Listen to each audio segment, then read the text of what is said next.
Hello नमस्कार dear student, welcome to success career. आज की इस वीडियो में हम बात करने वाले हैं ज्वाइन इंडियन कोस्ट गार्ड के जो रिक्रूटमेंट निकल कर आया है कोस्ट गार्ड में, उसकी डिस्कस करने वाले हैं। यहाँ मिनिमम 10th पास क्वालिफिकेशन लोग इसको अप्लाई कर सकते हैं। यहाँ पे जितनी भी पोस्ट आई हैं सबको हम डिटेल से यहाँ पे हम आप लोगों को बताएंगे, और इसकी एजुकेशन क्वालिफिकेशन क्या है और फीस कितनी लगेगी और कैसे फॉर्म को फिलअप करना है, और साथ में आप लोगों को इसका सिलेबस क्या है, सारी चीज़ें इस वीडियो में डिस्कस करेंगे। चलिए वीडियो को स्टार्ट करते हैं। सबसे पहले देखिए जो यहाँ पे पोस्ट आया हुआ है, नाविक जनरल ड्यूटी के लिए, नाविक डोमेस्टिक ब्रांच के लिए और नाविक यांत्रिका के लिए, जो कि बैच है 01/2022 बैच। ठीक है, एप्लीकेशन आपका स्टार्ट हो जाएगा 2 जुलाई 2021 से लेकर 16 जुलाई 2021 तक फॉर्म रहेगा। तो अभी इसका नोटिफिकेशन जारी हो गया है। जैसे ही 2 तारीख को ये फॉर्म फिलअप किया जाएगा तो मैं फॉर्म फिलअप करके भी आप लोगों को दिखा दूंगा।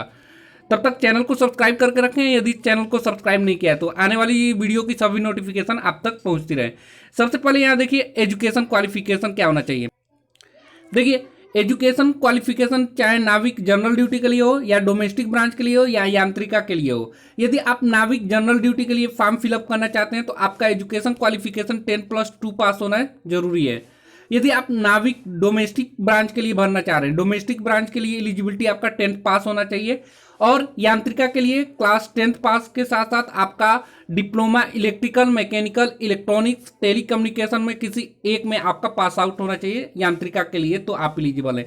इसके साथ साथ यदि आप 10+2 के बाद यदि आपने diploma mechanical, electrical, electronics, telecommunication से लेटरल एंट्री के द्वारा 2 से 3 साल का किया है तो भी आप एलिजिबल हैं इस फॉर्म को भरने के लिए। ठीक है, अब देखिए यहाँ पे इलेक्ट्रिकल इंजीनियरिंग में कौन कौन से ट्रेड है, मैकेनिकल इंजीनियरिंग में कौन कौन ट्रेड भर सकता है, और इलेक्ट्रॉनिक्स, टेलीकम्युनिकेशन और रेडियो पावर में कौन कौन ट्रेड एलिजिबल है। तो यहाँ आप देख सकते हैं इलेक्ट्रिकल एंड इलेक्ट्रॉनिक्स वाला इलेक्ट्रिकल इलेक्ट्रॉनिक्स इंजीनियरिंग है। यहाँ पे मैरीन इंजीनियरिंग है, मैकेनिकल वाले में marine engineering, mechanic engineering, production, automobile, refrigeration, air conditioner, repairing and maintenance, production engineering, ship building engineering. यदि मैकेनिकल से आपका तो आप एलिजिबल हैं। यहाँ पे आप देख सकते हैं। आगे चलिए बात करते हैं मिनिमम आपका एज कितना होना चाहिए। तो मिनिमम एज 18 साल और मैक्सिमम एज 22 साल होना चाहिए। इसके साथ साथ ये जो है आपका नाविक जीडी के लिए, वो है जीडी मतलब जनरल ड्यूटी के लिए 1 फरवरी 2000 से लेकर 31 जनवरी 2004 तक के बीच में आपका डेट होना चाहिए। दोनों डेट इंक्लूड है। इसके अलावा नाविक डोमेस्टिक ब्रांच के लिए 1 अप्रैल 2000 से लेकर 31 मार्च 2004 तक एलिजिबल कैंडिडेट भर सकते हैं। आपको यहाँ पे एज रिलैक्सेशन भी मिलेगा। यदि ST/SC से हैं तो 5 साल का, और OBC से हैं तो 3 साल का एज रिलैक्सेशन मिलेगा। यहाँ पे टोटल पोस्ट देख लीजिए कितनी वैकेंसी आई हुई है। जनरल ड्यूटी के लिए टोटल यहाँ पे 260 सीट आई हुई हैं, डोमेस्टिक ब्रांच के लिए 50 सीट आई हुई हैं, यांत्रिक मैकेनिकल के लिए 20 सीट आई हुई हैं, इलेक्ट्रिकल के लिए 13 सीट आई हुई हैं, और इलेक्ट्रॉनिक्स के लिए 7 सीट आई हुई हैं। अब यहाँ पे हम बात करें वैकेंसी, आपको मैंने डिस्कस कर लिया। सिलेक्शन प्रोसेस क्या होगा। तो सिलेक्शन प्रोसेस आपका रिटन एग्जाम और मेरिट लिस्ट पे होगा, जिसमें आपका first stage, second stage, third stage और 4th स्टेज में जाना होगा। मिनिमम आप यहाँ देख सकते हैं रिटन एग्जाम की जो पासिंग मार्क यहाँ पे दिखाया है। नाविक डीबी डोमेस्टिक ब्रांच के लिए सेक्शन 1 में मिनिमम 30 जनरल को लाना है और 27 ST/SC को लाना है। नाविक जीडी के लिए सेक्शन सेकेंड और फर्स्ट दोनों होगा, जिसमें 30 और 20 को लाना है, टोटल 50 लाना है जनरल EWS OBC के लिए, और 27 + 17 यानी कि 44 ST/SC के लिए लाना है। यांत्रिका इलेक्ट्रिकल के लिए पेपर जो होगा सेक्शन फर्स्ट और सेक्शन थर्ड होगा, जिसमें सेक्शन फर्स्ट में 30 नंबर लाना है और सेक्शन थर्ड में 20 नंबर, टोटल 50 नंबर जो कि जनरल EWS और OBC को लाना है। उसके बाद यांत्रिका इलेक्ट्रॉनिक का भी सेक्शन फर्स्ट और सेक्शन 4 एग्जाम होगा, जिसमें 30 और 20 लाना है, टोटल 50 जनरल EWS और OBC का, और 27 + 17 जो है कि 44 ST/SC को लाना है।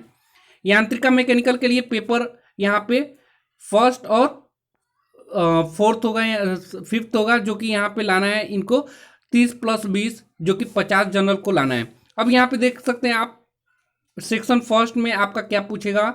तो सेक्शन फर्स्ट में math 20 number, science 10 number, English 15 number, reasoning 10 number और जीके 5 क्वेश्चन। ठीक है, पासिंग मार्क आपका बता ही दिया हूँ 30 नंबर होना चाहिए। OBC, EWS और जनरल का 27 ST/SC कैंडिडेट का होना चाहिए, और आपका सिलेबस जो होगा क्लास 10th लेवल का होगा। सेक्शन जो सेकेंड होगा इसका सिलेबस जो है ये मैथ 25 क्वेश्चन और फिजिक्स के 25 क्वेश्चन और ये क्लास 12 के सिलेबस का लेवल का होगा। सेक्शन थर्ड जो होगा ये डिप्लोमा लेवल इलेक्ट्रिकल इंजीनियरिंग वालों के लिए है, ठीक है। और सेक्शन फोर्थ जो है डिप्लोमा लेवल इलेक्ट्रॉनिक इंजीनियरिंग वालों के लिए है, इसके सिलेबस के हिसाब से आपको तैयारी करनी पड़ेगी। और सेक्शन 5 जो है ये डिप्लोमा लेवल मैकेनिकल इंजीनियरिंग के सिलेबस की आपकी तैयारी करनी होगी, ठीक है। और मैं ऑलरेडी यहाँ पे आप लोग को डिस्कस भी कर दिया हूँ कौन कौन सा पोस्ट के लिए। यहाँ पे मैं डिस्कस कर दिया हूँ रिटन एग्जाम डीबी के लिए सिर्फ सेक्शन फर्स्ट होगा और सेक्शन सेकेंड और फर्स्ट नाविक जीडी के लिए होगा। यांत्रिका के लिए फर्स्ट और थर्ड होगा। यांत्रिका के लिए इलेक्ट्रॉनिक्स वालों के लिए फर्स्ट फोर्थ होगा और यांत्रिका मैकेनिकल के लिए फर्स्ट और फिफ्थ होगा। तो यहाँ पे सिलेबस आप लोगों को मैंने बता दिया कि किस लेवल का होगा। यहाँ पे सिलेबस भी आप लोग देख सकते हैं, अलग अलग लेवल फर्स्ट का सिलेबस है, लेवल सेकेंड का सिलेबस है।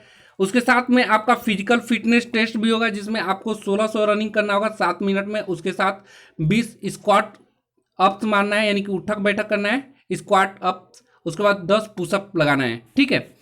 उसके साथ में आपका डॉक्यूमेंट वेरिफिकेशन भी होगा जिसमें आपको फेल पास देखेंगे। क्लास 10th और 12 जो भी मार्कशीट आपने फॉर्म भरते समय लगाना है वही आपका वहाँ पे डॉक्यूमेंट वेरिफिकेशन में चेक होगा, ठीक है।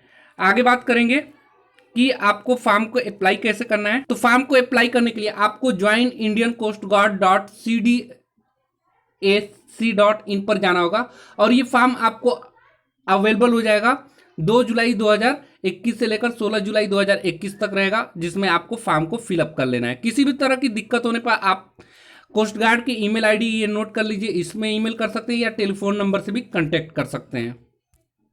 यहाँ पे एग्जामिनेशन फीस आपका 250 रुपये होगा ओबीसी और जनरल कैंडिडेट के लिए। उसके बाद जो ST SC कैंडिडेट होंगे उनके लिए जो फीस होगी ST SC कैंडिडेट का 0 फीस होगा। यहाँ पे OBC और जनरल का जो फीस होगा 250 रुपये होगा, ठीक है।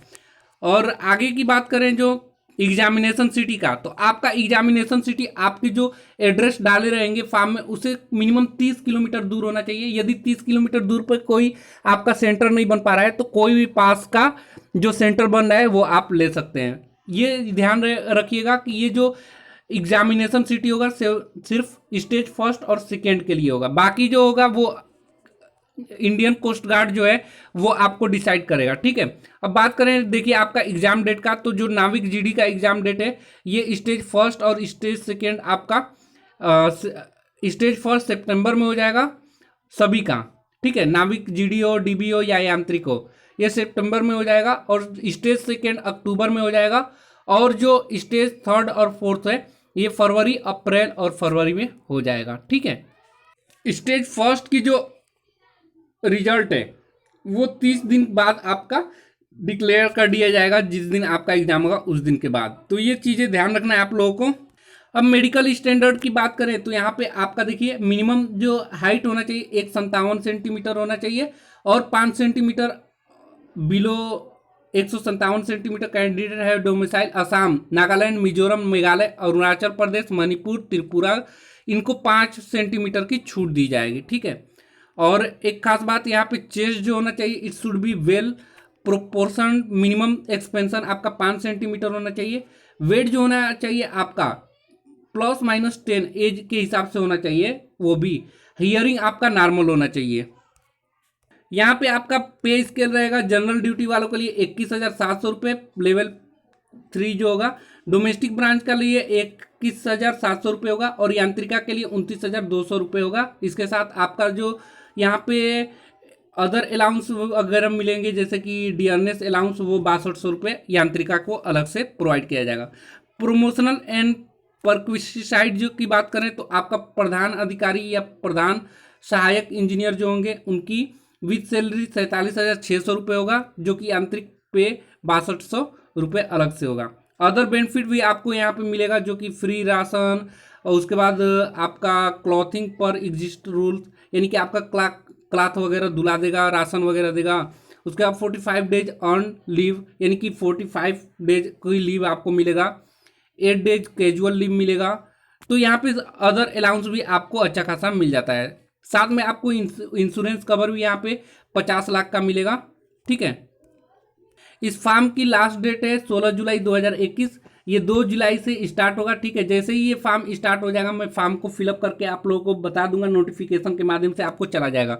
तो जितने भी लोग अभी चैनल पे नए होंगे, पहली बार होंगे, चैनल को सब्सक्राइब नहीं किए तो चैनल को सब्सक्राइब करें कि आने वाली सभी वीडियो की नोटिफिकेशन आप तक पहुंचती रहे। आज के लिए वीडियो में इतना ही। Thanks for watching this video guys.